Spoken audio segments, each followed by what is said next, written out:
ओम श्री परमात्मने नमः। नमस्ते दोस्तों, भगवत गीता की इस यात्रा में आपका स्वागत है, अभिनंदन है। आज हम भगवत गीता के दूसरे अध्याय के 47वें श्लोक में प्रवेश करेंगे। तो चलिए प्रारंभ करते हैं। वसुदेवसुतं देवं कंसचाणूरमर्दनं देवकी परमानन्दं कृष्णं वन्दे जगद्गुरुम्।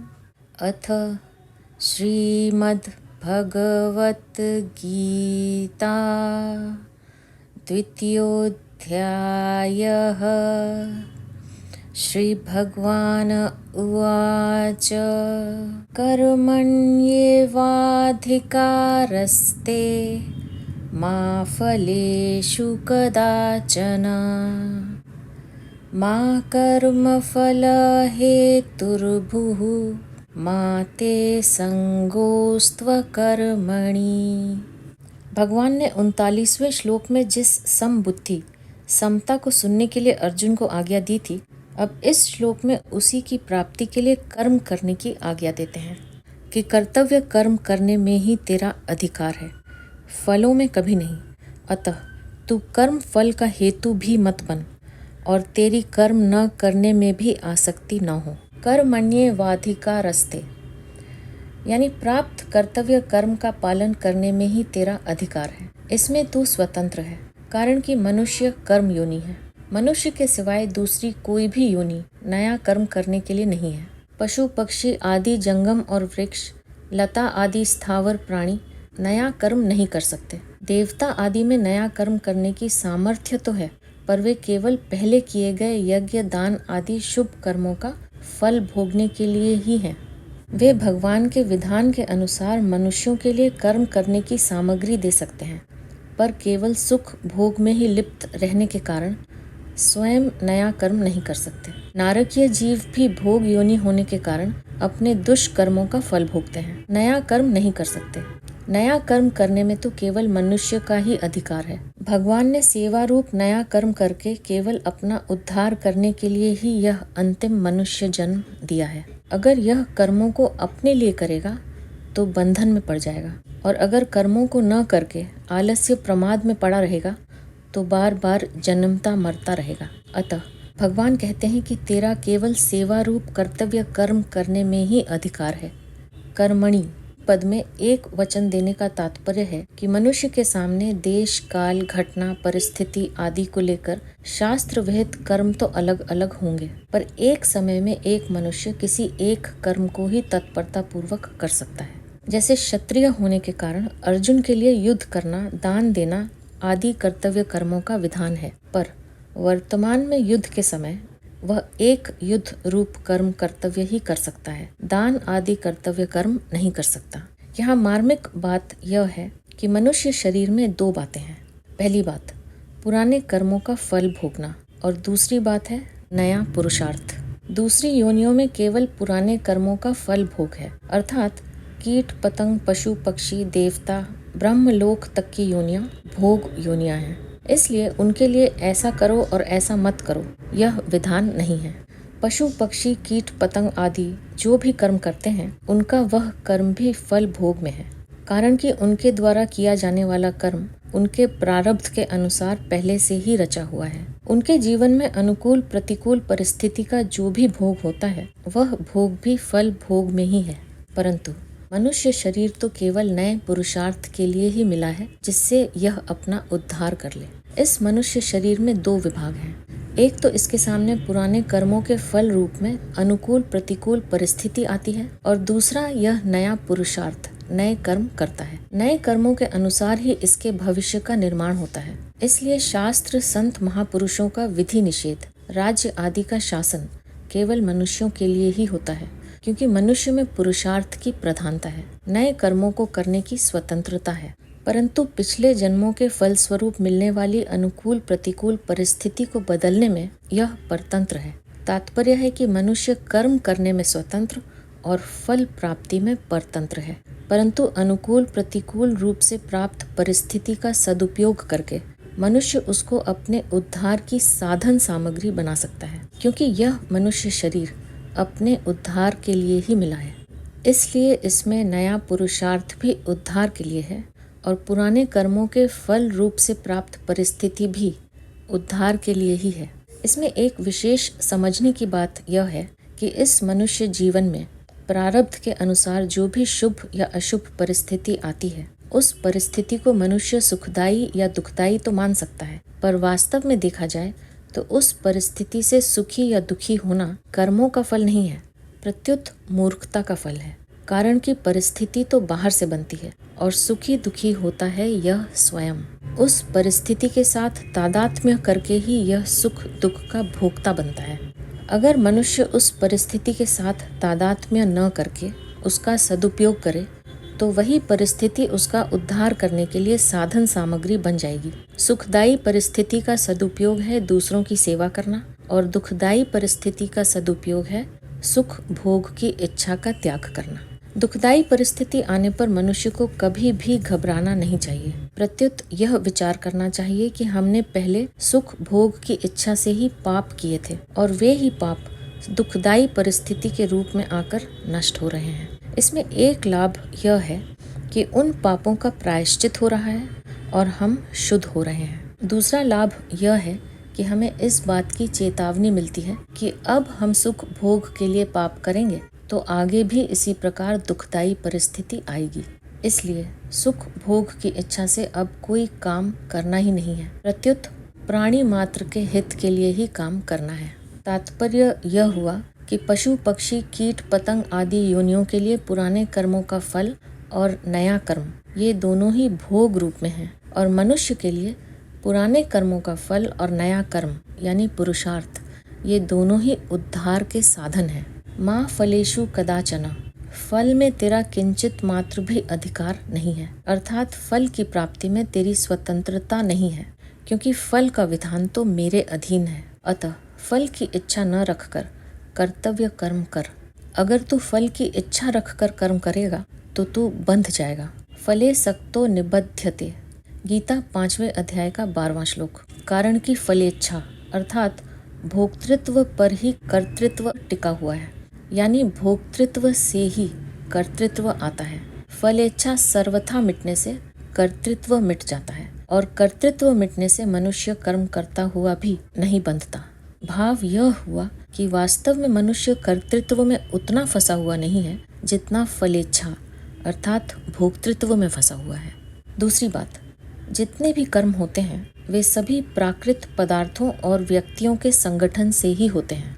पदार्थों और व्यक्तियों के संगठन के बिना स्वयं कर्म कर ही नहीं सकता। अतः इनके संगठन के द्वारा किए हुए कर्म का फल अपने लिए चाहना ईमानदारी नहीं है। इसलिए कर्म का फल चाहना मनुष्य के लिए हितकारक नहीं है। फल में तेरा अधिकार नहीं है। इससे यह बात सिद्ध हो जाती है कि फल के लिए संबंध जोड़ने में अथवा न जोड़ने में मात्र मनुष्य स्वतंत्र हैं, सबल हैं। इसमें वे पराधीन और निर्बल नहीं हैं। फलेषु पद में बहुवचन देने का तात्पर्य है कि मनुष्य कर्म तो एक करता है पर उस कर्म के फल अनेक चाहता है। जैसे मैं अमुक कर्म कर रहा हूँ तो इससे मुझे पुण्य हो जाए, संसार में मेरी कीर्ति हो जाए, लोग मुझे अच्छा समझें, मेरा आदर सत्कार करें, मुझे इतना धन प्राप्त हो जाए, आदि आदि। निष्काम होने के उपाय। कामना पैदा होने से अभाव होता है। कामना की पूर्ति होने से परतंत्रता और पूर्ति न होने से दुख होता है तथा कामना पूर्ति का सुख लेने से नई कामना की उत्पत्ति होती है और सकाम भाव पूर्वक नए नए कर्म करने की रुचि बढ़ती चली जाती है। ऐसा ठीक ठीक समझ लेने से निष्कामता स्वतः आ जाती है। कर्म नित्य नहीं है क्योंकि उनका आरंभ और अंत होता है तथा उन कर्मों का फल भी नित्य नहीं है क्योंकि उनका भी संयोग और वियोग होता है, परंतु स्वयं नित्य है। अनित्य कर्म और कर्म फल से नित्य स्वरूप को कोई लाभ नहीं होता। ऐसा ठीक ठीक समझ लेने से निष्कामता आ जाती है। निष्काम होने से संसार का संबंध छूट जाता है और परमात्म तत्व की प्राप्ति हो जाती है। कर्मों के निष्काम होने के लिए साधक में तेजी का विवेक भी होना चाहिए और सेवा भाव भी होना चाहिए, क्योंकि इन दोनों के होने से ही कर्म योग ठीक तरह से आचरण में आएगा। नहीं तो कर्म हो जाएंगे पर योग नहीं होगा। तात्पर्य है कि अपने सुख आराम का त्याग करने में तो विवेक की प्रधानता होनी चाहिए और दूसरों को सुख आराम पहुंचाने में सेवा भाव की प्रधानता होनी चाहिए। माँ कर्म फल हेतुर्भुः, तू कर्म फल का हेतु भी मत बन। तात्पर्य है कि शरीर, इंद्रिय, मन, बुद्धि आदि कर्म सामग्री के साथ अपनी किंचित मात्र भी ममता नहीं रखनी चाहिए, क्योंकि इसमें ममता होने से मनुष्य कर्म फल का हेतु बन जाता है। आगे 5वें अध्याय के 11वें श्लोक में भी भगवान ने शरीर, मन, बुद्धि और इंद्रियों के साथ केवलैहि पद देकर बताया है कि शरीर आदि के साथ किंचित मात्र भी ममता नहीं होनी चाहिए। शुभ क्रियाओं में फल की इच्छा न होने पर भी मेरे द्वारा किसी का उपकार हो गया, किसी का हित हो गया, किसी को सुख पहुंचा, ऐसा भाव हो जाता है तो यह कर्म फल का हेतु बन जाता है। कारण कि ऐसा भाव होने से शुभ कर्मों के साथ और मन, बुद्धि, इंद्रियों आदि के साथ संबंध हो जाता है, जो कि असत का संग है। वास्तव में अंतःकरण, बाह्यकरण और क्रियाओं के साथ हमारा कोई संबंध नहीं है। इनका संबंध समष्टि संसार के साथ है। जैसे दूसरे किसी व्यक्ति द्वारा दूसरे किसी का हित होता है तो उसमें हम अपना संबंध नहीं मानते, उसमें अपने को निमित्त नहीं मानते। ऐसे ही अपने कहलाने वाले शरीर आदि से किसी का हित हो जाए तो उसमें अपने को निमित्त न माने। जब अपने को किसी भी क्रिया में निमित्त हेतु नहीं मानेंगे तो कर्म फल का हेतु भी नहीं बनेगा। माते संगोस्त्व कर्मणि, कर्म न करने में भी तेरी आसक्ति नहीं होनी चाहिए। कारण कि कर्म न करने में आसक्ति होने से आलस्य, प्रमाद आदि होंगे। कर्म फल में आसक्ति रहने से जैसा बंधन होता है वैसा ही बंधन कर्म न करने में आलस्य, प्रमाद आदि होने से होता है। क्योंकि आलस्य, प्रमाद का भी एक भोग होता है, अर्थात उनका भी एक सुख होता है जो तमोगुण है। निद्रालस्य प्रमादोत्थम तत्ताम समुदाह्यतम, गीता 18वें अध्याय का 39वां श्लोक। और जिसका फल अधोगति होता है। अधो गच्छन्ति तामसाहा, गीता 14वें अध्याय का 18वां श्लोक। तात्पर्य यह हुआ कि राग आसक्ति कहीं भी होगी तो वह बांधने वाली हो ही जाएगी। कारणम गुण संगोस्य सदा सद्यो निजन्मसु, गीता 13वें अध्याय का 21वां श्लोक। कर्म रहित होने से हमें लौकिक लाभ होगा, संसार में हमारी प्रसिद्धि होगी आदि कोई सांसारिक प्रयोजन भी नहीं होना चाहिए, और समाधि लग जाने से आध्यात्मिक तत्व में हमारी स्थिति होगी आदि कोई पारमार्थिक प्रयोजन भी नहीं होना चाहिए। तात्पर्य है कि कर्म न करने से सांसारिक और पारमार्थिक उन्नति होगी, यह भी कर्म न करने में आ सकती है, क्योंकि वास्तविक तत्व कर्म करने और न करने से अतीत है। इस श्लोक में भगवान का यह तात्पर्य मालूम देता है कि परिवर्तनशील वस्तु, व्यक्ति, पदार्थ, क्रिया, घटना, परिस्थिति, अवस्था, स्थूल सूक्ष्म कारण, शरीर आदि के साथ साधक की सर्वथा निर्लिप्तता होनी चाहिए। इनके साथ किंचित मात्र भी किसी तरह का संबंध नहीं होना चाहिए। इस श्लोक के 4 चरणों में 4 बातें आई हैं। पहली बात, कर्म करने में ही तेरा अधिकार है। दूसरी बात, फल में कभी तेरा अधिकार नहीं है। तीसरी बात, तू कर्म फल का हेतु भी मत बन। और चौथी बात, कर्म न करने में भी तेरी आसक्ति न हो। इनमें से पहले और चौथे चरण की बात एक है तथा दूसरे और तीसरे चरण की बात एक है। पहले चरण में कर्म करने में अधिकार बताया और चौथे चरण में कर्म न करने में आसक्ति होने का निषेध किया है। दूसरे चरण में फल की इच्छा का निषेध किया है और तीसरे चरण में फल का हेतु बनने का निषेध किया है। तात्पर्य यह हुआ कि अकर्मण्यता में रुचि होने से प्रमाद, आलस्य आदि तामसी वृत्ति के साथ तेरा संबंध हो जाएगा। कर्म एवं कर्म के फल के साथ संबंध जोड़ने से तेरा राजसी वृत्ति के साथ संबंध हो जाएगा। प्रमाद, आलस्य, कर्म, कर्म फल आदि का संबंध न रहने पर जो विवेक जन्य सुख होता है, प्रकाश मिलता है, ज्ञान मिलता है, उसके साथ संबंध जोड़ने से सात्विकी वृत्ति के साथ तेरा संबंध हो जाएगा। इनके साथ संबंध होना ही जन्म मरण का कारण है। अतः साधक कर्म, कर्म फल और इनके त्याग का सुख, इनमें से किसी के साथ भी अपना संबंध न जोड़े, इनमें राग या आसक्ति न करे। कर्म करते हुए इनके साथ संबंध न रखना ही कर्म योग है। यहाँ परिशिष्ट भाव यह है, एक कर्म विभाग है और एक फल विभाग है। मनुष्य का कर्म विभाग में ही अधिकार है, फल विभाग में नहीं।